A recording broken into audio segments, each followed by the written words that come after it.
Our film project, The Emperor of All Maladies, is about as close to the bone as filmmaking gets for me. Cancer has been a huge part of my life. There is never a moment in my awareness as a human being that I didn't know that something was desperately wrong with my mother. 2.5, 3 years old, she was sick with cancer. She died when I was 11, almost 12 years old.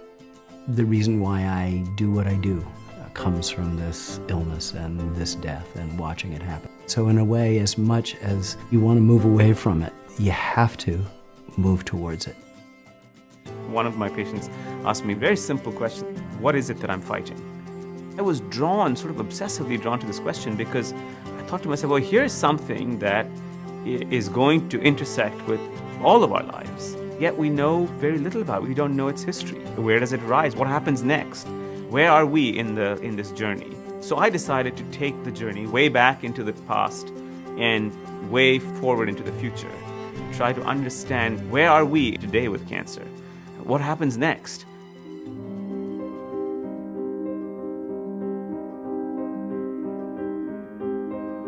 When I was growing up, I had an aunt who developed cancer, and she was hidden in the attic. People were ashamed if they had it. Nobody wanted to be seen if they had it. I went to medical school from 48 to 52, and at that time, we were told you don't tell patients that they have cancer because it's inhuman. It would be cruel to do so. I remember one girl, I remember she looked at me, I'm dying. Can't you save me, Dr. Pinko? Can't you save me?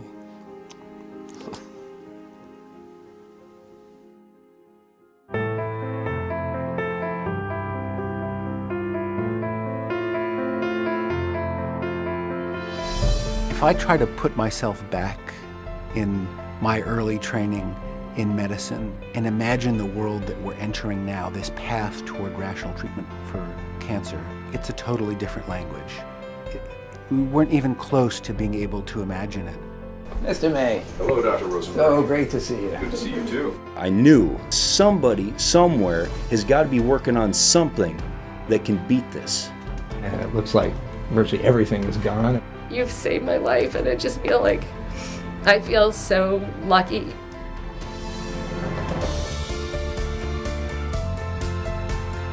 Supercell is coming back. All right, dear. Right here, little buggers. This is it. Right in this area. A chance at a cure lies in a petri dish. I can't imagine for any of us to be able to do this job in a sustained way without having the ability to find what is hopeful in every situation. You want to see that? Yeah. This is the before picture. That was her tumor 6 weeks ago. You see how much smaller it's gotten? Yeah. Way to go. There are some oncologists who drop out of oncology. They say the tragedy of losing patients is too difficult for them.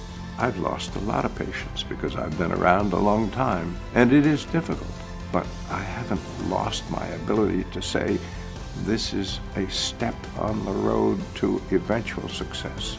And if I am not successful, my successors will be successful. You have to believe in the future, and I do.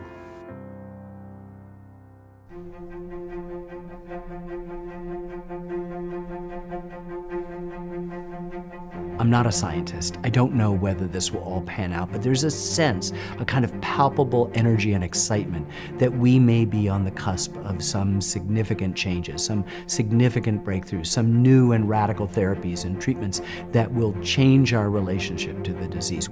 Make no mistake, this is one of the most significant human challenges in our history. But I think we're sitting in an extraordinary moment because we finally are beginning to understand what causes cancer at a cellular or molecular or genetic level in a way we just did not know 10 years ago or even 5 years ago. You look at what's going on with cancer right now, it's stunning. It is exhilarating to see the understanding of cancer that's piling up, to see the early drugs that are being developed. If you were expecting cures for cancer next week, it just can't happen that way. But on the other hand, if one looks at what's going on, one has to be enormously optimistic at the progress.